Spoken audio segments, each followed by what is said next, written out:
Okay students, हम discuss कर रहे थे कि 1973 में कमेटी बनी, उसका नाम रखा गया IASC, international accounting standard committee. उसको टास्क दिया गया कि आपने अकाउंटिंग को ग्लोबलाइज करना है, स्टैंडर्डाइज करना है, अकाउंटिंग में यूनिफॉर्मिटी को क्रिएट करना है। उसने कितने चैप्टर लिखे टोटल? 1 से लेके 41, और ये इसका ड्यूरेशन था from 1973 till 2001। 1 April 2001 committee was converted into board. अब कमेटी का नया नाम क्या है? बोर्ड। दूसरी बात ये है, टोटल जो ये 41 चैप्टर लिखे, हर चीज पे चैप्टर लिखा गया। इनफैक्ट यानी जैसे मैं आपको मिसाल दूं, आखिरी चैप्टर जो लिखा इसने 41 वो है accounting for biological asset, agriculture accounting. उसके ऊपर भी स्टैंडर्ड लिखा गया। और ये स्टैंडर्ड ये यूके बेस्ड कमेटी है, लेकिन इसकी एप्लीकेशन थ्रू आउट जहां जहां पे भी कंट्रीज, अराउंड समझ लें आप 150 प्लस कंट्रीज हैं जो इस कमेटी के, इस बोर्ड के मेंबर हैं। हमारे यहाँ भी IAS IFRS की एप्लीकेशन होती है, आपको पढ़ाए जाएंगे। इवन आप जब कंपनीज में जॉब करेंगे, इंटरव्यू के लिए जाएंगे, आपसे पूछा जाएगा IAS 1 क्या होता है, IAS 2 क्या होता है, IAS 7 क्या होता है, आपको पढ़ाए जाएंगे, फिर आपको इंटरव्यू में टेस्ट किए जाएंगे। बहरहाल अब जब नया कॉन्सेप्ट है वो कमेटी का नहीं है, किसका चल रहा है? अब बोर्ड अपने कलम से जो कुछ लिख रहा है ना, उसको कहते हैं IASB। बोर्ड ने सिंस 2001 टिल आज हम अल्हम्दुलिल्लाह 2021 की फिजाओं में मौजूद है। ऐसा ही तकरीबन इस बोर्ड ने 1 से लेके 17 या 16 तक IFRS लिख दी है। 17 लिख दिया है, लेकिन वो अभी एप्लीकेबल नहीं है।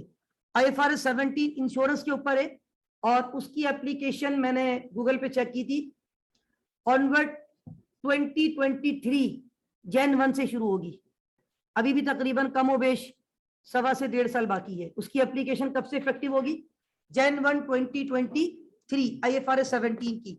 लास्ट IFRS 16 जो है ये सेमेस्टर 4 के सिलेबस पे भी है। मैं पिछले हफ्ते ही पढ़ा रहा था, इवन बल्कि आज भी मुझे पढ़ाना है, शाम की जो क्लास है यहाँ पे उसमें ये टॉपिक मेरा चल भी रहा है, IFRS 16। तो याद रखें ये 1 से लेके 16 तक इस बोर्ड ने क्या लिख दिए? IFRS, right. यानी इसका मतलब ये है, पहले जो स्टैंडर्ड आते थे उनको क्या कहा जाता था? IAS, international accounting standards. अब जो स्टैंडर्ड आते हैं उनको क्या कहा जाता है? International financial reporting standard. अगर अगेन आप गौर करें ना, इन दोनों पे पहला और आखिरी वर्ड सेम है, I और S। तो ये काम क्या करना है? इंटरनेशनली, और बनाने क्या है? स्टैंडर्ड्स। लेकिन पहले थे अकाउंटिंग। अकाउंटिंग तो छोटा सा वर्ड है, ये कॉमर्स वाले सारे बैठे हुए कहते सर हम भी अकाउंटिंग पढ़कर आए हैं। तो भाई अकाउंटिंग छोटा वर्ड है, आप लोग कल को अकाउंटिंग थोड़ी संभालोगे, आप लोग इंशाल्लाह फाइनेंशियल रिपोर्टिंग करेंगे भाई कंपनीज की, राइट। तो अच्छा वर्ड जो है ना अकाउंटिंग से, वो क्या है? Financial reporting. कल को आप बड़ी बड़ी कंपनीज की इंशाल्लाह फाइनेंशियल रिपोर्ट्स बनाएंगे, ठीक है ना, you will be the financial analyst इंशाल्लाह। बहरहाल तो याद रखें, ये जो अकाउंटिंग है ये किस में कन्वर्ट हो गया? Financial reporting. कमेटी किस में कन्वर्ट हो गया? बोर्ड में। तो याद रखें, अब अभी भी स्टिल यही चल रहा है, बोर्ड चल रहा है, और अब जो बोर्ड काम कर रहा है, और ये अपडेशन आ रही है, आती रहेगी, क्योंकि आपको पता है तब्दीली का दौर है, तब्दीली आ रही है और आती रहेगी। असल में देखिए, याद रखें 1973 और आज कमोबेश अच्छा खासा टाइम हो चुका है, ठीक है ना, 50 साल के करीब। तो याद रखें इतने बड़े अरसे में क्या चेंज नहीं आया दुनिया में? बहुत ज्यादा चेंज आ गया, दुनिया कहां से कहां पहुंच गई है। तो याद रखें, दैट्स व्हाई ये बोर्ड, ये कमेटी अपने आप को अपडेट करती है, और जो नए नए स्टैंडर्ड्स हैं उनको मार्केट में इशू करती है। अब जो मैं कह रहा था, ये स्टैंडर्ड्स जो है ना, ये बेसिकली अकाउंटिंग लैंग्वेज के क्या है? प्रिंसिपल्स हैं, रूल्स हैं। इसको कहा जाता है अकाउंटिंग रेगुलेटरी फ्रेमवर्क। आपके सिलेबस का एक चैप्टर है, अगर मैं आपको दिखाऊं यहाँ पे, ये सिलेबस देखें, ये चैप्टर नंबर 3 लिखा हुआ है अकाउंटिंग रेगुलेटरी फ्रेमवर्क। इस चैप्टर में सारी यही बातें जो मैं आपको बता रहा हूँ, इस चैप्टर के जो पॉइंट्स है ना, उसमें यही लिखा हुआ है। स्टॉक एक्सचेंज क्या होता है, अकाउंटिंग बॉडीज किसको कहते हैं, IFRS क्या होते हैं, IAS क्या होते हैं, IASC का क्या कॉन्सेप्ट है, IASB का क्या कॉन्सेप्ट है। तो इन शॉर्ट पहले IAS आते थे, लेकिन ऐसा नहीं है कि अब IAS नहीं पढ़ाए जाते, लेकिन अब ये हो रहा है कि ये 41 में से बहुत सारे IAS जो है ना सस्पेंड हो गए, क्योंकि उनके बदले मार्केट में क्या आ रहे हैं, नए। अब जैसे आखिरी IFRS कौन सा आया है, ये मैंने कौन सा बताया, IFRS 16। ये IFRS 16 जो है ना, ये पुराने IAS 17 को खत्म करके आया है, उसने IAS 17 को डिसकंटिन्यू कर दिया। IFRS 15 जो आया है, ये दोनों IFRS में पढ़ाता हूँ, सेमेस्टर 4 के सिलेबस में मौजूद है।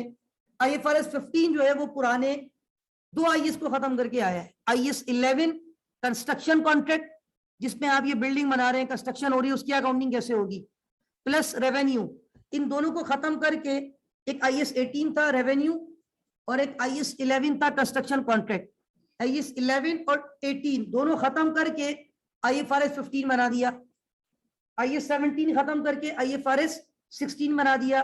तो with the passage of time शायद एक वक्त आगे जाके ऐसा आएगा जब आप लोग क्वालिफाई हो जाएंगे इंशाल्लाह, तो IAS हो सकता है सारे खत्म हो जाए और किसमें कन्वर्ट हो जाए, IFRS में। तो ये रूल्स एंड रेगुलेशन है, इनको आपने फॉलो करना होगा। जब आप किसी कंपनी के अकाउंट्स बनाएंगे ना, तो याद रखें आपके बनाए हुए अकाउंट्स फाइनल नहीं होते, आपको अपने अकाउंट्स का ऑडिट करवाना पड़ता है ऑडिटर से। और ऑडिटर कौन होता है, चार्टर्ड अकाउंटेंट कंपनीज। वो आके आपके अकाउंट्स को चेक करेंगी कि क्या आपने अकाउंट्स बनाते वक्त स्टैंडर्ड्स को फॉलो किया है, क्या आपने IAS IFRS की एप्लीकेशन की है, क्या आपने अकाउंटिंग स्टैंडर्ड्स बनाए हैं। अगर नहीं बनाएंगे आप तो वो आपको रोकेंगे, वो आपको बोलेंगे कि भाई आप अपनी रिपोर्ट सही करें, अदरवाइज मैं अपनी ऑडिटर रिपोर्ट पे साइन, और जब तक ऑडिटर ऑडिट रिपोर्ट पे साइन नहीं करेगा आपकी कंपनी के अकाउंट फाइनल नहीं हो सकते, वो पब्लिश नहीं हो सकते, वो प्रिंट नहीं हो सकते। और ये हर साल हर कंपनी को एनुअल रिपोर्ट बनाने के बाद उसको पब्लिश करना जरूरी है। पब्लिक कंपनीज पब्लिक के लिए अपनी रिपोर्ट्स पब्लिश करती है। ये जो मैं कह रहा हूँ ना, हमारी लाइब्रेरी में कंपनीज की बुक्स मौजूद होंगी, अकाउंट्स मौजूद होंगे, वो एनुअल रिपोर्ट है। वो आपको यहाँ सिखाई जाएगी how to prepare annual report, how to prepare financial statement. मैं जिस कंपनी में था अल्हम्दुलिल्लाह मैं खुद उस कंपनी की एनुअल रिपोर्ट बनाता था। 3.5 साल में रहा, उस दौरान 4 मरतबा ईयर एंड आया उनका, तो 4 मरतबा मैंने उनको अल्हम्दुलिल्लाह एनुअल रिपोर्ट बना कर दी। तो याद रखिए आपको सिखाया जाएगा how to prepare, how to present financial statement, how to prepare, how to present annual report as per international accounting standards, as per international financial reporting standards, as per requirement of company law. प्यारे पाकिस्तान के कानून को भी आपने follow करना है। Tax के कुछ रूल्स होते हैं उनको भी आपने फॉलो करना है, ऑडिट के कुछ रूल्स होते हैं उनको भी आपने फॉलो करना है। ये सारी आपकी बुक्स जो है ना, ये आपका फ्रेमवर्क है, इसको कहते हैं अकाउंटिंग रेगुलेटरी फ्रेमवर्क। भाई देखिए एक जनरल मिसाल समझाने के लिए दे रहा हूं कि बीइंग मुस्लिम अगर हमें कोई शरई तौर पे मसला आता है तो हम उलमाए किराम के पास जाते हैं, हम मुफ्तियाने किराम के पास जाते हैं। तो जो मुफ्ती साहब है या आलिम साहब है वो हमें जो आंसर देते हैं विद रेफरेंस टू कुरान पाक, विद रेफरेंस टू अहादीस करीमा, विद रेफरेंस टू सुन्नत करीमा, ठीक है, क्योंकि वो हमारा बीइंग मुस्लिम फ्रेमवर्क है, regulatory framework, and we have to follow this framework. तो इसी तरह कल को अकाउंटिंग की शरीयत में, बिजनेस की शरीयत में जो आपको प्रॉब्लम्स आएंगी उनके लिए you have to follow IAS, you have to follow IFRS, you have to follow requirement of company law, you have to follow tax ordinance requirement। हर साल टैक्स ऑर्डिनेंस रिवाइज होता है, पता है आपको, बजट आता है हर साल, लॉ में कुछ ना कुछ तब्दीली की जाती है, हर साल ये स्टैंडर्ड्स आपके अपडेट होते हैं। ये सारी कानूनी किताबें हैं और ये सारी आपके अकाउंटिंग की रेगुलेटरी फ्रेमवर्क है। Is that clear? ओके, तो ये एक ब्रीफ हमने डिस्कस किया है कि अकाउंटिंग क्या होती है, अकाउंटिंग बिजनेस की लैंग्वेज है, उस बिजनेस को क्या कहते हैं, बिजनेस कितनी टाइप्स के होते हैं, उसमें कौन कौन सी नेचर होती है, फिर बिजनेस की रिपोर्ट्स बनाने के लिए हमें कौन से स्टैंडर्ड्स को फॉलो करने हैं, और उन स्टैंडर्ड्स की एप्लीकेशन आपको यहाँ पे इंशाल्लाह सिखाई जाएगी। थोड़ा सा मैं फाइनेंशियल अकाउंटिंग की तरफ जाऊंगा जो कि आपका सब्जेक्ट है। अकाउंटिंग डिस्कस कर लिया, अब हम जा रहे हैं फाइनेंशियल अकाउंटिंग।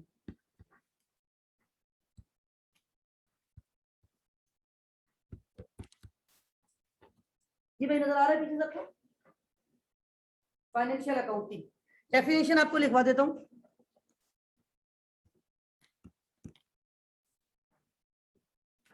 भाई ये फाइनेंशियल लिखा हुआ है, ये जरा एफ थोड़ा सा टेक्निकल है, ठीक है। Financial accounting is the process of, लिख देता हूं, आप लोग कॉपी कर लीजिएगा।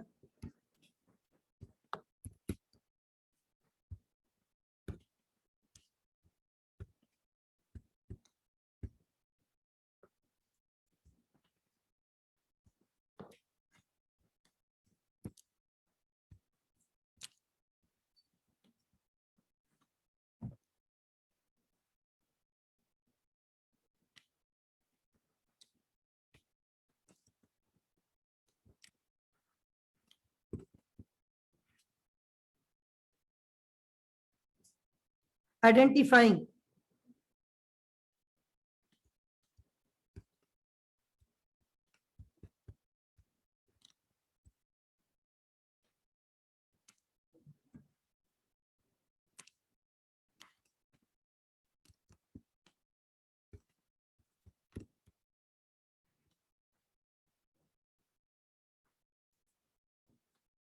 आखिरी वर्ड नजर आ रहा है? क्या लिखा हुआ है मैंने?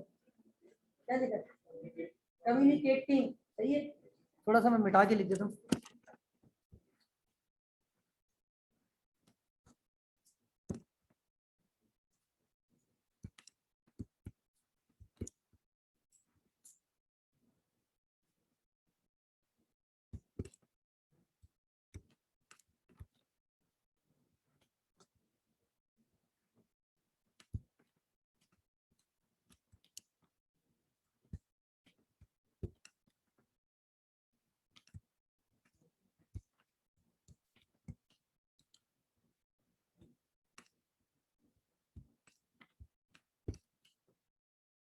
What is financial accounting? Financial accounting is the process of identifying, measuring, and communicating economic information to users. Copy कर लिया सबने? क्या कर रहे हैं?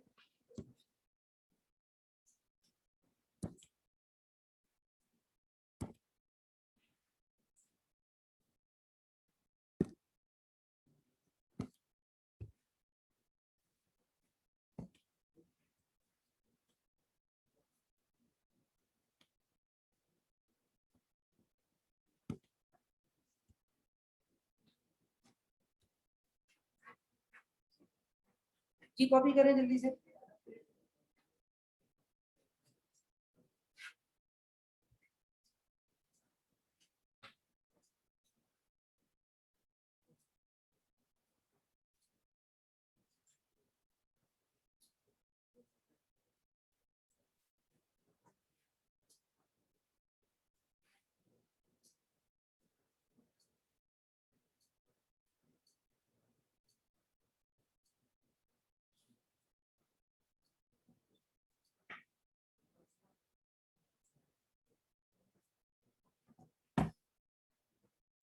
Okay, students, what is financial accounting? Financial accounting is the process of 1, 2, 3. What is one? Identifying. Number 2 is measuring, measurement, and number 3 is अच्छा, एक ऐसा process where we have to identify, where we have to measure and where we have to communicate. किस चीज को identify करना, किसकी measurement करना, किसको कम्युनिकेट करना? Economic information. What is economic information? Business information to users. अच्छा, अब मैंने यहाँ पे 3 वर्ड हाईलाइट किए या अंडरलाइन किए और एक वर्ड को मैंने सर्कल किया है, यूजर्स को। 2-3 चीजें आपके ध्यान में आनी चाहिए कि सर ये यूजर कौन है और why there is a need to provide information to user, right? तो याद रखें, जब आप बिजनेस करते हैं ना, सपोज आज आपने बिजनेस को स्टार्ट किया, सपोज करें आज साल का पहला दिन, happy new year, Jan 1, 2021, you are going to start your new business. जब मैं अकाउंटिंग पढ़ाना शुरू करूंगा ना, प्रैक्टिकल अकाउंटिंग इंशाल्लाह नेक्स्ट वीक में होगी, तो उसमें आप लोग देखेंगे, हम कॉमर्स वालों को पता है, स्टार्ट करते हैं mister so and so started business, Mr. Aslam started business with cash investment of rupees this so and so amount. Aslam भाई ने कारोबार को शुरू किया, इतना पैसा लगाया कारोबार में। तो बात ये है कि जब आप बिजनेस को स्टार्ट करते हैं तो बिजनेस की जो ट्रांजैक्शन है, रोजाना आप कुछ खरीद रहे बेच रहे, हर महीने इलेक्ट्रिसिटी का बिल भी पे करना होगा, हर महीने एम्प्लॉइज को सैलरी भी देनी होगी। अब तो मंथली टैक्स भी जा रहा होता है, हर महीने आपको गवर्नमेंट को टैक्स भी देना होता है, ठीक है ना। मैं भी अपना टैक्स हर महीने गवर्नमेंट को जो इनकम पे यहाँ पे हमें पैसे मिलते हैं अल्हम्दुलिल्लाह उस पर हम टैक्स भी देते हैं। तो याद रखें हर किस्म की ट्रांजेक्शन आप कर रहे हैं। इज इट पॉसिबल कि आप सारी ट्रांजेक्शन रिकॉर्ड नहीं करें, कहीं पे लिखे नहीं और आपको सब कुछ याद रहेगा? इम्पॉसिबल। देखिए कोई मुझसे पूछेगा ना अगर लास्ट फ्राइडे मैंने खाना क्या खाया था, टू बी वेरी ऑनेस्ट मुझे याद बहुत मुश्किल से आएगा कि लास्ट फ्राइडे मैंने क्या खाना खाया था। हमें एक हफ्ते पुरानी बात तो याद नहीं रहती। हाउ दिस इज पॉसिबल कि हम पूरे साल के बिजनेस के रिजल्ट्स को अपने माइंड में सेव कर लें? इम्पॉसिबल है, ठीक है ना। हम चीजों को रिकॉर्ड करते, identifying, first of all you have to identify कौन सा इवेंट हुआ है। हर इवेंट सेम नहीं है, बिजनेसमैन की हर ट्रांजेक्शन सेम नहीं है।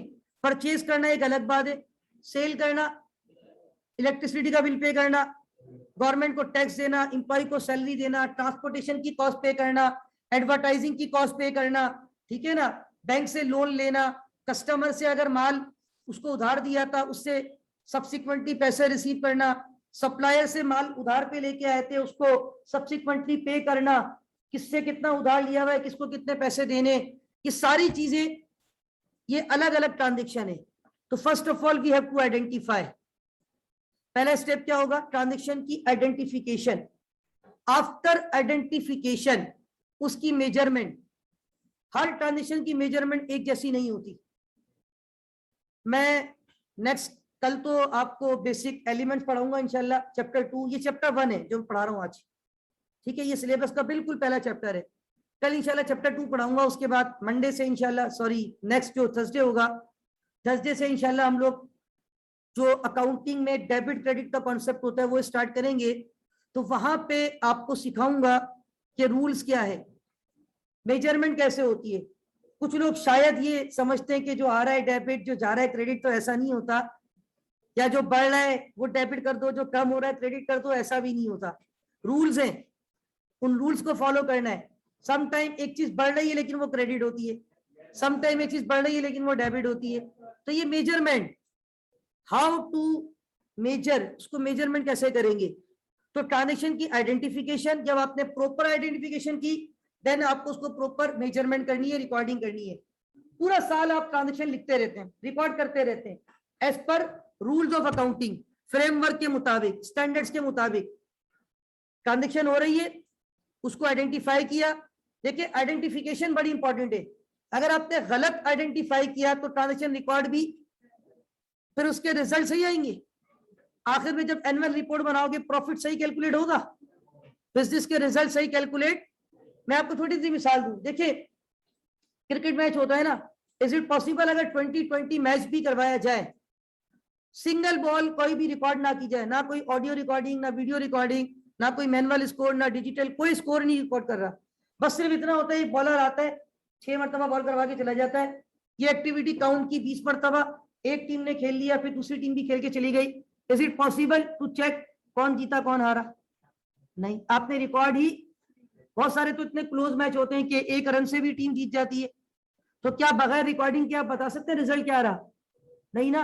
और अगर आपने थोड़ा सा भी कोई, फॉर एग्जांपल अगर आपको याद हो last cricket world cup final match में एक मिस्टेक हुई एम्पायर से, रिजल्ट चेंज हो गया, न्यूजीलैंड जीत जाता, कौन जीता? इंग्लैंड। मतलब 4 साल की बादशाहत उसको मिल गई एम्पायर की छोटी सी मिस्टेक। वो जो एम्पायर ने शायद 6 रन या पता नहीं कुछ दे दिए, वो 5 रन थे शायद, तो वही सुपर ओवर की बात ही नहीं आती, मैच टाई हुआ था, उससे पहले वो न्यूजीलैंड जीत जाता। आपने प्रॉपर आइडेंटिफिकेशन नहीं की, उसकी मेजरमेंट गलत हो गई, उसके रिजल्ट गलत हो गए। तो याद रखें ट्रांजैक्शन की आपको सिखाई जाएगी आइडेंटिफिकेशन कैसे होती है, उसकी मेजरमेंट कैसे होती है, और ये सारी identification measurement during the year चलती रहेगी।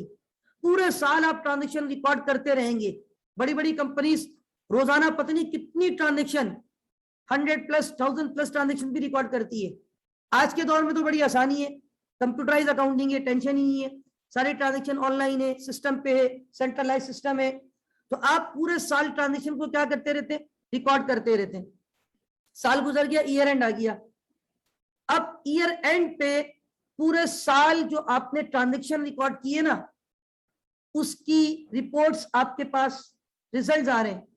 अब उन रिजल्ट को आपने कन्वर्ट करना होता है एनुअल रिपोर्ट में। जो मैं कह रहा हूं ना, हर कंपनी के लिए मैंडेटरी है, ये कानून है भाई। अगर आप नहीं बनाओगे ना, गवर्नमेंट आपके बिजनेस को बंद करवा देगी। ये कंपनीज की बात कर रहा हूं, हम इस वक्त सोल ट्रेडर की या पार्टनरशिप की बात नहीं कर रहे। आप लोग इंशाल्लाह जो क्वालिफिकेशन हासिल कर रहे हैं, कल को आपने सोल ट्रेडर या पार्टनरशिप पे नहीं जाना भाई। कल को इंशाल्लाह आपने बड़ी बड़ी कंपनीज की बड़ी बड़ी पोस्ट इंशाल्लाह संभालनी है। अल्हम्दुलिल्लाह मेरे कई दोस्त, मैं बता रहा हूँ ना, अल्हम्दुलिल्लाह मैं भी अल्लाह का शुक्र एक अच्छी फील्ड में हूँ।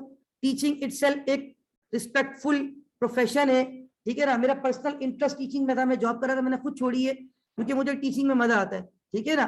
तो टीचिंग इटसेल्फ एक प्रोफेशन है आपका, अल्हम्दुलिल्लाह। तो बात ये है कि आप कल को जब जॉब करेंगे तो बड़ी बड़ी कंपनीज में आप जाएंगे इंशाल्लाह। तो याद रखिए, कंपनीज के लिए ये रिक्वायरमेंट होती है, हर साल एनुअल रिपोर्ट बनानी है। पूरे साल में क्या हिसाब किताब बना, कितनी सेल की, कितने एक्सपेंसेस किए, कितना प्रॉफिट कमाया, उस पर कितना टैक्स गवर्नमेंट को आपने दिया, क्या पोजीशन है आपकी, आज बैलेंस शीट क्या है आपकी। ये सारी चीजें पूरी एक रिपोर्ट की शक्ल में बनती है। और इसको बनाते हम लोग हैं, कंपनी वाले खुद बनाते हैं इंटरनली, लेकिन इसको फाइनल कंपनी नहीं करती। फाइनल कौन करता है, ऑडिटर। ऑडिटर कौन होगा, chartered accountant firm. Chartered accountant firm हर कंपनी ने, और ये आपने खुद हायर करना है चार्टर्ड अकाउंटेंट फर्म को। वो आपके हर साल आके आपका ऑडिट करेगा। ऑडिट करने के बाद जब वो सेटिस्फाई होगा कि आपने रिपोर्ट बिल्कुल स्टैंडर्ड्स के मुताबिक बनाई है, आपने रिपोर्ट को बनाने के लिए स्टैंडर्ड्स फॉलो किए, आपने रिपोर्ट को बनाने के लिए कंपनी लॉ की रिक्वायरमेंट को फॉलो किया है, तो फिर वो अपनी ऑडिट रिपोर्ट पे साइन करेगा। आपकी रिपोर्ट फाइनल होगी, प्रिंट पे जाएगी। प्रिंट होने के बाद अगर आपकी पब्लिक कंपनी है, अगर आपकी पब्लिक कंपनी है तो अपनी रिपोर्ट पब्लिक के लिए पब्लिश करोगे। प्राइवेट कंपनी इंटरनली रखती है, फिर वो जिसको रिपोर्ट देना चाहे, उसका कॉन्फिडेंशियल डेटा है प्राइवेट कंपनी का, उसकी मर्जी, वो जिसको देना चाहे दे दे, अदरवाइज उसके लिए कोई। इवन पब्लिक कंपनीज की तो आप खुद भी अगर वेबसाइट पे जाए ना, आप शील पाकिस्तान की वेबसाइट पे चले जाओ, यूनिलीवर की वेबसाइट पे चले जाओ, जितनी भी पब्लिक लिस्टेड कंपनीज हैं उनकी वेबसाइट पे उनकी पिछली 4-5 साल की एनुअल रिपोर्ट आपको मिल जाएगी, ठीक है ना। तो एनुअल रिपोर्ट बेसिकली क्या है, it's a way of communication. Business information हमें दी जा रही है, वी आर द यूजर। अब ये यूजर कौन है, फॉर एग्जाम्पल मैं यहाँ पे कुछ यूजर्स की आपको एग्जाम्पल लेता हूँ कि वन ऑफ द यूजर आपका जो है वो कस्टमर भी है, वन ऑफ द यूजर आपका सप्लायर भी है, वन ऑफ द यूजर आपका शेयर होल्डर भी है, वन ऑफ द यूजर आपके लिए गवर्नमेंट भी है, वन ऑफ द यूजर आपके लिए बैंक भी है। यूजर क्या होता है, यूजर का मतलब जो आपकी इंफॉर्मेशन को यूज करेगा। आपका स्टेक होल्डर, स्टेक होल्डर और यूजर एक ही बात है। शेयर होल्डर याद रखें, एक वर्ड जरूर है, लेकिन शेयर होल्डर का मतलब इटसेल्फ एक स्टेक होल्डर है। हर शेयर होल्डर एक स्टेक होल्डर तो होता है, लेकिन हर स्टेक होल्डर शेयर होल्डर नहीं होता। स्टेक होल्डर का मतलब जिसका स्टेक है आपके बिजनेस में। यूजर को दूसरे अल्फाज में क्या कह सकते हैं हम, स्टेक होल्डर। अब यहाँ पे देखें, मैंने लिखा फॉर एग्जाम्पल गवर्नमेंट। गवर्नमेंट आपकी यूजर है या नहीं? गवर्नमेंट आपकी रिपोर्ट क्यों यूज करेगी कि आपने प्रॉफिट पे जितना टैक्स बनना चाहिए था, क्या उतना टैक्स दिया या नहीं दिया। एक कस्टमर है, वो आपकी रिपोर्ट इसलिए देखता है कि यार मैं आपका कस्टमर हूं, आपसे प्रोडक्ट परचेज करता हूं, मैं चेक तो करूं कि आपकी कंपनी की परफॉर्मेंस क्या है। कस्टमर ये छोटा मोटा कस्टमर नहीं होता, ये आपका बहुत बड़ा कस्टमर होता है। मतलब ये आपसे प्रोडक्ट लेके आगे बेच रहा है, इसका बिजनेस आपसे चल रहा है। आप है तो ये है, अगर आप नहीं तो ये भी नहीं। मतलब कुछ लोग होते हैं ना, एक कंपनी से माल ला के बेच रहे हैं, आप उसके कस्टमर हैं, लेकिन आपको चेक करना है कि इसकी रिपोर्ट्स क्या कह रही है, क्या ये ग्रोइंग कंपनी है, डाउनवर्ड तो नहीं हो रही। इसी तरह सप्लायर है। सप्लायर कौन होता है, जो आपको क्रेडिट पे माल दे रहा है, उधार पे माल दे रहा है। अब वो रिपोर्ट क्यों देखेगा कि भाई कल को क्या ऐसा तो नहीं आपकी कंपनी बंद हो जाए, आपकी परफॉर्मेंस डाउन तो। रिपोर्ट जो है ना आपको बहुत कुछ बता देती है, सब्जेक्ट टू कंडीशन आपको रिपोर्ट्स पढ़ना आती हो।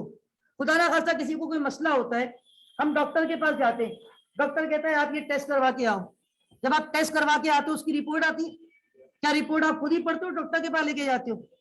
हालांकि वो इंग्लिश में लिखी हुई है कि आपको इंग्लिश पढ़ना नहीं आती, आती है आपको पढ़ना, लेकिन वो लैंग्वेज डॉक्टर की लैंग्वेज है। डॉक्टर फिर उसको पढ़ के आपको मेडिसिन रिकमेंड करता है, ऐसे ही है। तो इसका मतलब क्या है, रिपोर्ट्स बहुत कुछ कहती हैं। कोई टूर्नामेंट होता है ना, पीएसएल होता है, उस पीएसएल में हर खिलाड़ी की परफॉर्मेंस रिकॉर्ड पे आ जाती है। जब किसी खिलाड़ी की परफॉर्मेंस, किसी प्लेयर की परफॉर्मेंस बहुत अच्छी होती है, तो बोर्ड को फिर डिसीजन लेना पड़ता है कि इस प्लेयर को टीम में चांस दिया जाए। वो रिपोर्ट मजबूर करती है। याद रखें, अभी एक बात मैं आपको बताता हूं कि यहाँ पे फॉर एग्जांपल मैंने लिखा है कि कस्टमर, सप्लायर, बैंक्स। बैंक आपका क्यों यूजर है? बैंक आपको क्या दे रहा होता है? लोन, बड़ी बड़ी अमाउंट का लोन दे रहा है, तो बैंक भी आपकी रिपोर्ट देखेगा हर साल। भाई आपकी परफॉर्मेंस हर साल ऊपर जानी चाहिए, पिछले साल जितना प्रॉफिट था अगले साल उससे ज्यादा, मतलब ग्रोइंग कंपनी हो तो फिर बैंक आपको और लोन देगा। लेकिन अगर आप डाउनवर्ड होते जा रहे तो क्या बैंक आपको लोन देगा मजीद? बल्कि हो सकता है आपकी लिमिट को मजीद कम कर देगा। इसी तरह फॉर एग्जांपल शेयर होल्डर, जिसने आपके बिजनेस में इन्वेस्टमेंट की है, पैसा लगाया है, भाई ये आपका हिस्सेदार है, ये आपकी रिपोर्ट देख रहा है। तो याद रखें, एक चीज ध्यान में रखिएगा, ये जो डेफिनेशन है ना फाइनेंशियल अकाउंटिंग की, ये आपके सिलेबस का सबसे पहला पॉइंट है। सबसे पहला point definition of financial accounting, क्योंकि हमारा सब्जेक्ट ही फाइनेंशियल अकाउंटिंग है, ठीक है ना। Fundamental of financial accounting, financial accounting के फंडामेंटल्स, उसकी बुनियाद, उसकी बेसिक्स। तो financial accounting is the process where we have to first of all identify, then measure, then after measurement उसको किसमें कन्वर्ट करते हैं? ईयर एंड पे, एनुअल रिपोर्ट में। और उस रिपोर्ट को क्या करते हैं, किसको देते हैं? Communicating business information, economic information to user. अब एक जहन में सवाल शायद आ जाए कि why there is a need to provide information to user. याद रखना, एक पॉइंट और है सिलेबस में, ऑब्जेक्टिव। सेकंड पॉइंट है आपके सिलेबस का ऑब्जेक्टिव। किसका objective? Objective of financial accounting. Now objective क्या है? जो ऑब्जेक्टिव है ना वो यही है जो अल्टीमेटली डेफिनेशन में कवर हो गया है। फाइनेंशियल अकाउंटिंग का ऑब्जेक्टिव होता है to provide information to user, to provide information to user. This is the main objective of financial accounting, to provide information to user. This is the objective of financial accounting. The objective of financial accounting is to provide information to users. फिर again दो बातें अगर ध्यान में आए, number one, who are the users? Sir ये user कौन है? ये मैंने आपको बता दिया कौन कौन यूजर है। फॉर एग्जांपल कुछ यूजर लिखे मैंने यहाँ पे, कस्टमर भी आपका यूजर है, आपकी इंफॉर्मेशन यूज करेगा। सप्लायर भी आपका वन ऑफ द यूजर है। Government, bank, finance provider, share holder, general public, we all are the user of financial statement, we all are the user of annual report. अब अगला सवाल ध्यान में शायद आ जाए कि sir why there is a need to provide information to user? तो भाई इंफॉर्मेशन यूजर को इसलिए दी जाती है because users have to take their economic decisions, users have to take their economic decision, business decision. एक शेयर होल्डर आपकी report को देख के डिसीजन लेगा कि क्या मुझे मजीद इस कंपनी के शेयर खरीदने चाहिए या नहीं। एक बैंक आपकी रिपोर्ट को देख के डिसीजन लेगा कि क्या मुझे इसको मजीद लोन देना चाहिए या नहीं। फॉर एग्जांपल आप प्राइवेट कंपनी आती, आप कंपनी के फाइनेंस मैनेजर हैं, फाइनेंस प्रॉब्लम में आ गया, पैसा कम है, अब आप जा रहे हैं बैंक, बैंक में जाके आप लोन की रिक्वेस्ट करेंगे, प्रोसेस अप्लाई करेंगे। बैंक वाला आपसे कहेगा ठीक है आपकी प्राइवेट कंपनी है, हम आपको इतना नहीं जानते, आप पिछले 5 साल की रिपोर्ट भेज दें। होता ही है, हमारे साथ होता था। मैं जिस कंपनी में था, हमारा कोई नया कस्टमर आता था ना, हमसे जब वो एग्रीमेंट साइन करता था, क्योंकि हमारे कस्टमर सारे कॉर्पोरेट क्लाइंट थे, बड़े बड़े कस्टमर थे, वो 200 400 लैपटॉप हमसे लेते थे। तो पहले वो हमसे क्या बोलते थे, क्योंकि हमारी प्राइवेट कंपनी थी, अकाउंट्स अल्हम्दुलिल्लाह हमारे पास होते थे, हम फाइनेंस में होते थे, तो हमारे सेल पर्सन आते थे हमारे पास, यार वो नया कस्टमर हमसे कॉन्ट्रैक्ट साइन करना चाहता है, वो कह रहा है पिछले 3 साल के फाइनेंशियल भेज दो, हमें ईमेल कर दो। अब वो फाइनेंशियल को देख के क्या करेगा, ये फाइनेंशियल रिपोर्ट्स जब आप थोड़ा सा पढ़ेंगे ना आगे जाके इंशाल्लाह सीएमए के अंदर आपको सिखाया जाएगा how to analyse this reports. यहाँ भी आपको सिखाऊंगा, थोड़ा सा आखिरी चैप्टर है उसमें, कि इन रिपोर्ट्स को कैसे एनालाइज किया जाएगा। इन फाइनेंशियल रिपोर्ट्स की कुछ क्वालिटीज भी हैं जो हमारे सिलेबस में भी है, क्वालिटीज ऑफ फाइनेंशियल रिपोर्ट्स। भाई फॉर एग्जांपल आप जब किसी प्रोडक्ट को परचेज करने जाते हैं तो आपके जहन में पता नहीं कितनी क्वालिटीज चल रही होती है। For example if you are going to purchase a mobile phone, आप सेल फोन परचेज करने जा रहे हैं, आपके जहन में होगा यार इतनी बड़ी एलसीडी होनी चाहिए, आपकी रिक्वायरमेंट, ये क्वालिटीज आप चाहते हैं, उसमें इतनी रैम होनी चाहिए, इतनी इंटरनल मेमोरी होनी चाहिए, एक्सटर्नल मेमोरी कार्ड सपोर्टेबल होना चाहिए, इतना मेगापिक्सल कैमरा होना चाहिए, इतनी उसमें जो है ना वो स्टोरेज होनी चाहिए, ये क्वालिटीज आप इस प्रोडक्ट में चाहते हैं। तो याद रखें आपकी एनुअल रिपोर्ट इटसेल्फ एक प्रोडक्ट है और इस प्रोडक्ट की qualities international accounting standard board ने खुद डिफाइन की है। इंटरनेशनल अकाउंटिंग स्टैंडर्ड बोर्ड कहता है financial report should be reliable, reliable हो, उसमें आप फ्रॉड नहीं कीजिएगा, आपने उसमें फ्रॉड नो फ्रॉड, उसमें कोई एरर नहीं होना चाहिए, उसमें कोई यूजर को मिसगाइड करने वाली इंफॉर्मेशन नहीं होनी चाहिए। Financial statement should B free from fraud, it should B free from error, it should be reliable, it should be relevant as per decision making need of user, it should be understandable, it should be neutral, it should be comparable, it should be present on faithful representation, यानी आपकी जो presentation हो वो ईमानदारी से हो। तो कल को जब आप किसी कंपनी की रिपोर्ट बनाएंगे आपकी सोशल रिस्पॉन्सिबिलिटी होगी, आपकी एथिकल रिस्पॉन्सिबिलिटी होगी, आपकी एक जिम्मेदारी होगी, इखलाकी जिम्मेदारी, कि उन रिपोर्ट्स को आपने ईमानदारी से बनाना है। देखिए ऑडिटर को इतना पावर दिया गया है कि अगर आप गड़बड़ कर रहे हैं ना, यानी आप फ्रॉड पे रिपोर्ट बना रहे हैं, तस्वीर का असल चेहरा आप नहीं दिखाना चाहते, उस पर विंडो ड्रेसिंग करना चाहते हैं, ऑडिटर को इतना पावर दिया गया है, ऑडिटर अपनी रिपोर्ट में लिख देगा कि something is going to be wrong, यानी आप अपनी रिपोर्ट में क्या कर रहे हैं। और जो यूजर होगा ना, जो अंडरस्टैंडेबल यूजर होता है, जो रैशनल डिसीजन मेकर होता है, वो पहले रिपोर्ट में क्या पढ़ लेगा, ऑडिट रिपोर्ट।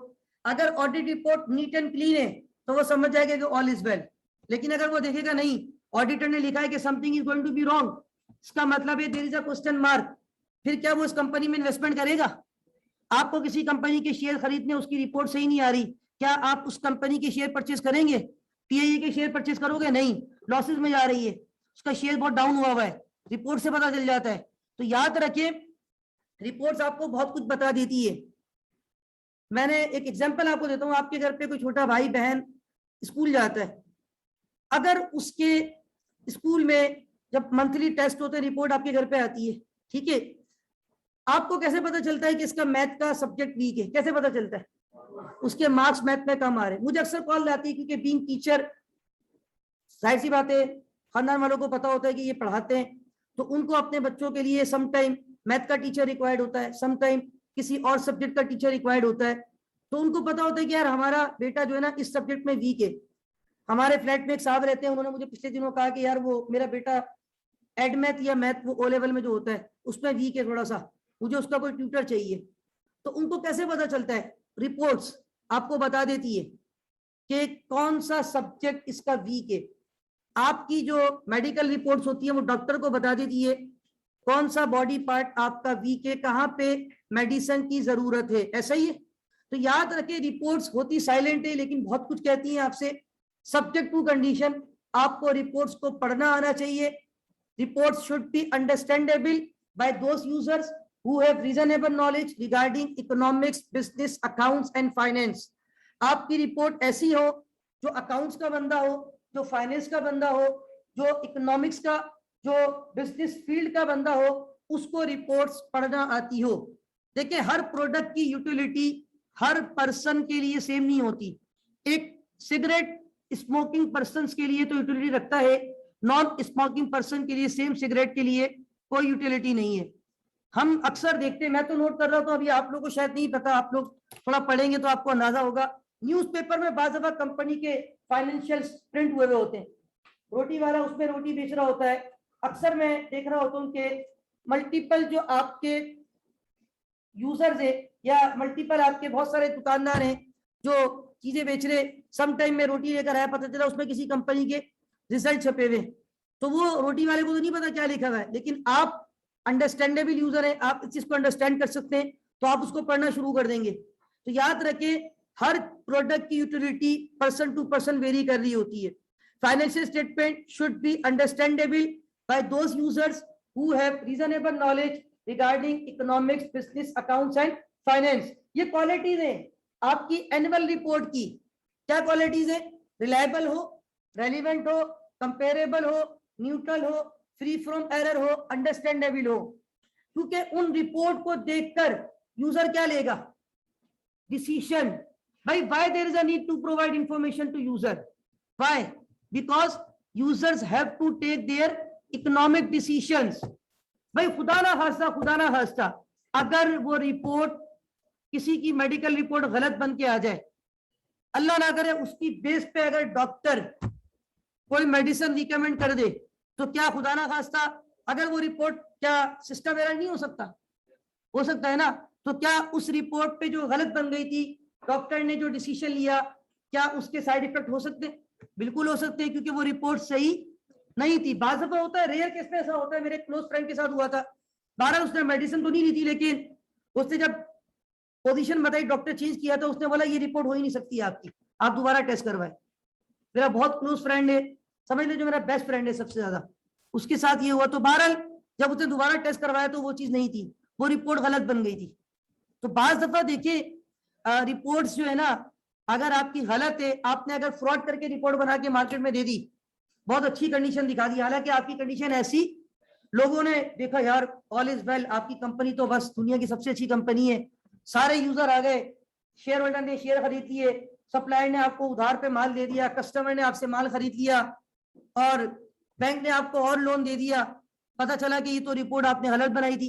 इसका मतलब है सबके डिसीजन गलत हो गए। तो याद रखें, report should be reliable, it should be relevant as per decision making need of users. तो दो चीजें हमने यहाँ पे डिस्कस की। Number one, what is financial accounting? Financial accounting is the process of identifying, measuring. आप ट्रांजेक्शन आइडेंटिफाई करते हैं, मेजरमेंट करते हैं, और उस आइडेंटिफिकेशन मेजरमेंट से साल के एंड पे उसकी क्या बनती है? रिपोर्ट। उस रिपोर्ट को आप कम्युनिकेट करते हैं यूजर्स को, ताकि यूजर जो है उन रिपोर्ट को देखकर अपने डिसीजन ले सके। हर यूजर का अपना व्यू होता है, हर यूजर का प्रोस्पेक्टिव सेम नहीं होता। एक शेयर होल्डर क्या देखेगा कि कंपनी प्रॉफिट कितना कमाती, मुझे क्या मिलेगा, वो अपना देखेगा। 5 साल में कंपनी कितना कमा रही है, 5 साल की रिपोर्ट सामने रख के, हर साल प्रॉफिट कितना बढ़ रहा है, मैं अगर इन्वेस्टमेंट करता हूं तो मुझे यहां से क्या फायदा है। एक सप्लायर का कुछ और इंटेंशन होगी, गवर्नमेंट की इंटेंशन कुछ और होगी, बैंक की इंटेंशन कुछ और होगी।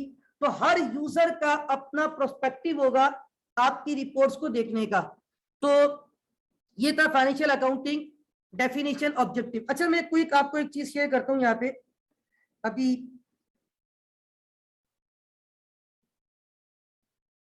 होल्ड कीजिएगा एक।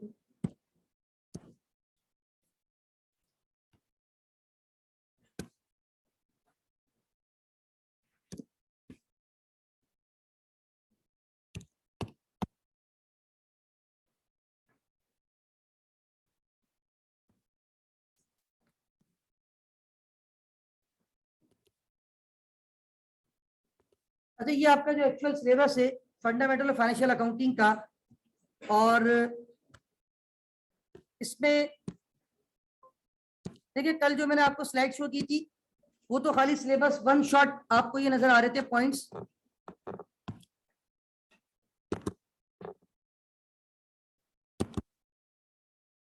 अच्छा, यहाँ पे आप देखिएगा, ये आपकी डिटेल है चैप्टर की, और थोड़ा सा मैं इसको, अब कुछ बेहतर नजर आ रहा है जी? Something is better than nothing. This is part A, this is chapter 1। Chapter 1 का नाम क्या है? Accounting, nature and objective. Very first point of the syllabus is what? Financial accounting definition and objective. तो क्या मैंने आपको फाइनेंशियल अकाउंटिंग की definition समझा दी? process of identifying, measuring and communicating business information, right? अच्छा, second one, objective, to provide information to, because user have to take their economic decisions. दूसरा word है cost accounting definition and objective, management accounting definition and objective. Difference between financial accounting, cost accounting and, जब आप तीनों की definition पढ़ लेंगे और तीनों के ऑब्जेक्टिव पढ़ लेंगे तो अल्टीमेटली आपको डिफरेंस भी क्लियर हो जाएगा. अच्छा, अब एक सवाल ये होगा कि सर इस वक्त हमारा सब्जेक्ट जो है ना वो तो फाइनेंशियल अकाउंटिंग है, तो why we are going to discuss cost accounting, why we are going to discuss management accounting. तो याद रखें, क्योंकि आपको अकाउंटिंग के डिफरेंट जो भी एस्पेक्ट्स हैं, like financial accounting, like cost accounting, like management accounting, उन सब के बारे में नो हाउ होनी चाहिए. दैट्स व्हाई आपको ये चीजें यहाँ पे सिर्फ एक इंट्रोडक्टरी लेवल पे समझ लीजिए. आपके सिलेबस का पूरा चैप्टर मिलाकर भी जो है ना 2.5% है. वो कैसे? आपका जो सिलेबस है ना उसमें अगर आप खुद देखिए ऊपर, ये पार्ट 1 की वेटेज कितनी आ रही, साइड में देखिए 10%. How many chapters are there? 4. First one is accounting nature and objective, ठीक है ना. तो इसमें आपके पास सिर्फ 4 चैप्टर हैं और 10% है. तो इसका मतलब है अगर मैं ऑन एवरेज करूं तो पर चैप्टर मेरी वेटेज क्या बन रही है? 2.5. मतलब मुश्किल से आपका 1-2 सवाल शायद इस चैप्टर से एग्जामिनर आपका एग्जामिन करे. तो अब कॉस्ट अकाउंटिंग क्या है, उसका ऑब्जेक्टिव, उसकी डेफिनेशन. अच्छा, मैंने एक छोटा सा हैंडआउट बनाया हुआ है सिंगल पेज पे ना, पीडीएफ, मैं ग्रुप पे शेयर कर रहा हूँ, और जिन बच्चों ने ग्रुप को ज्वाइन कर लिया है उनको ये फाइल अभी मिल जाएगी, और जिन्होंने ज्वाइन नहीं किया है तो वो मैसेज कीजिएगा तो मैं ऐड कर दूंगा और वो फाइल इन लोगों को मिल जाएगी. आप लोगों ने एक फेवर देनी है छोटी सी, मैं क्विक पढ़ के सुना रहा हूँ वो फाइल. 1 मिनट पहले मैं ग्रुप पे शेयर कर दूं. सिंगल पेज पे मैंने एक पीडीएफ फाइल बनाई हुई है और उस पीडीएफ फाइल पे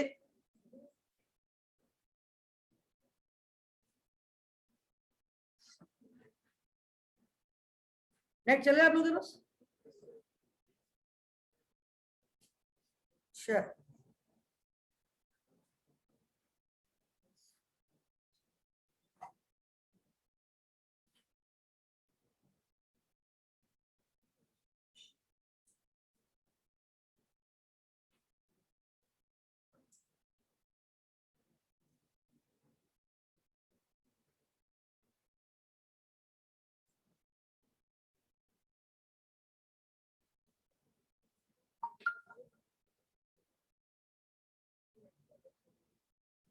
यस, मैंने ग्रुप में एक पीडीएफ शेयर की है, आप देख लीजिएगा इसको.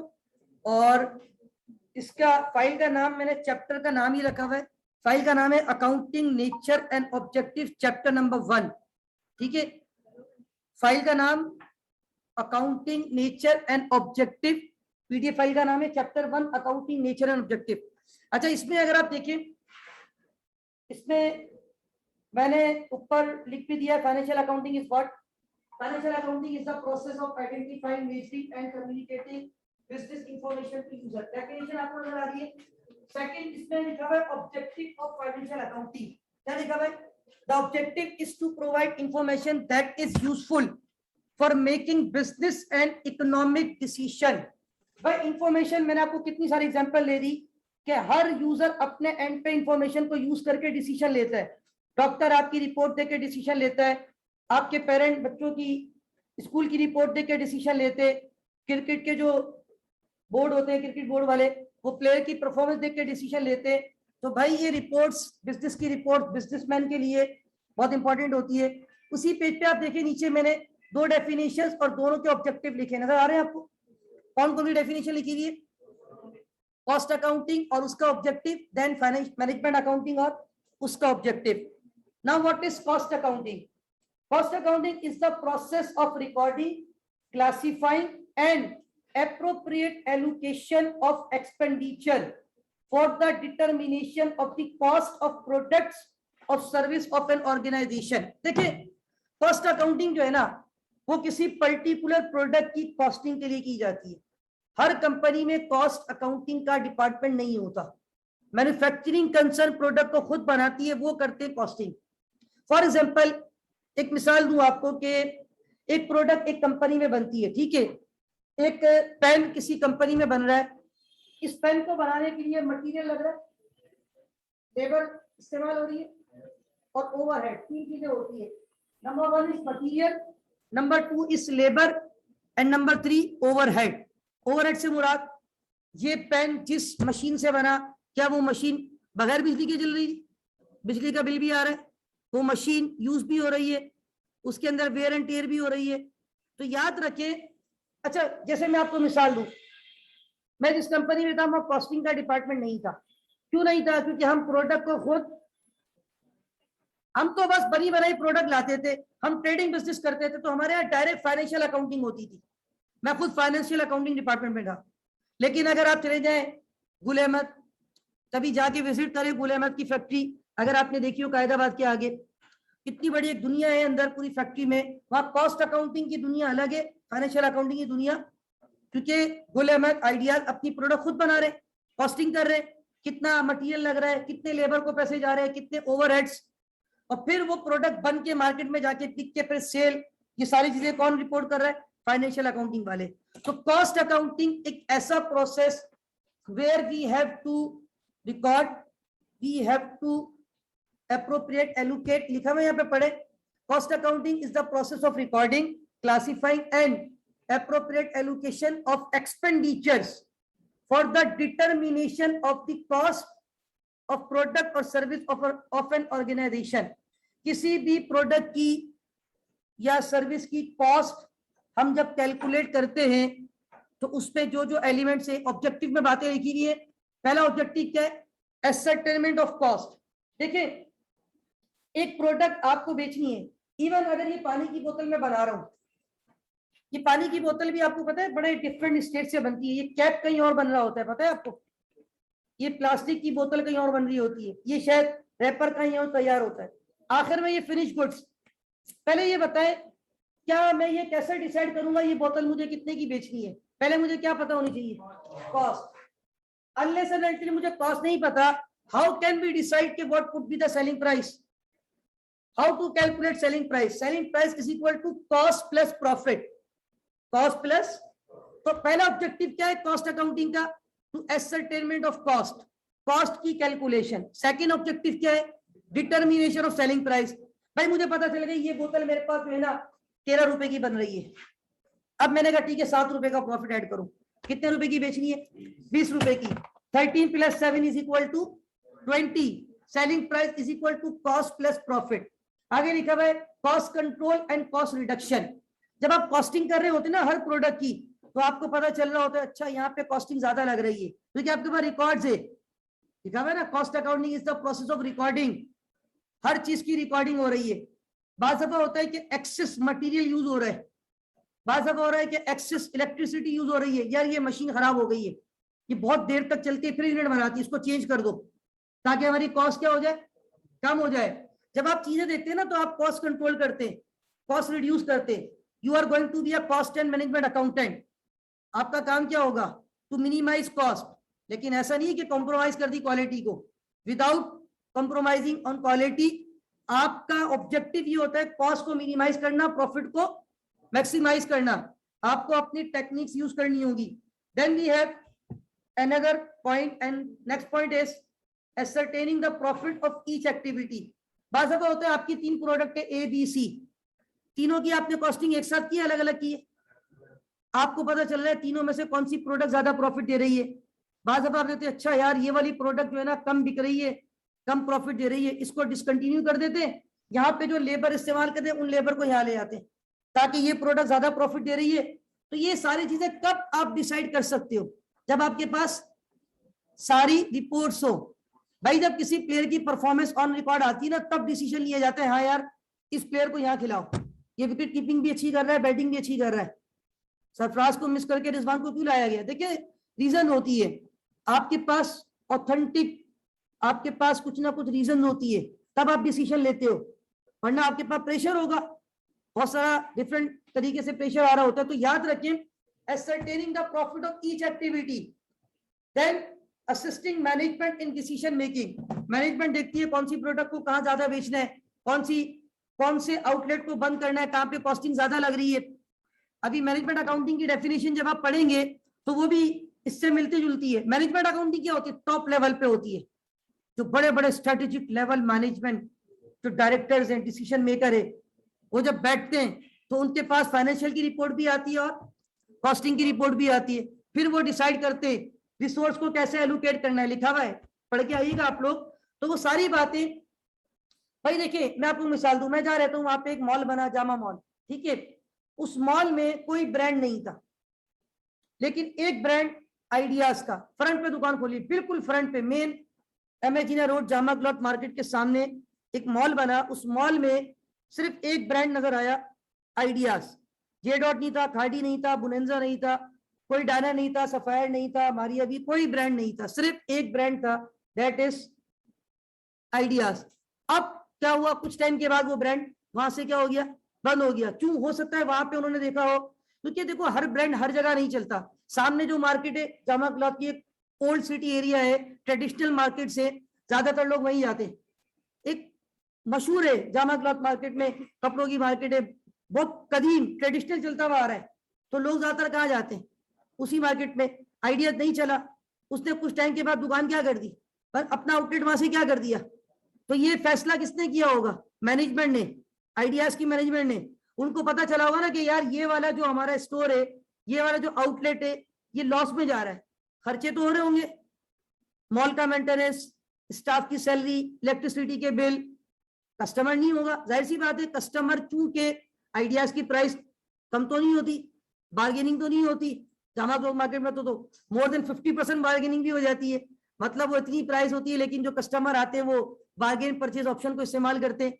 अब जे डॉट में क्या होता है, आइडियाज में क्या होता है, फिक्स प्राइस होती है, टैग लगा हुआ है, उस टैग पे कोई आपको, हाँ अनलेस एंड अनटिल कोई प्रोमो ना चल रहा हो। तो बात ये है कि भाई ये डिपेंड करता है, हर लोकेशन पे हर प्रोडक्ट फिजिबल नहीं होती, और हर लोकेशन पे हर प्रोडक्ट सेम प्राइस पे नहीं बिकती।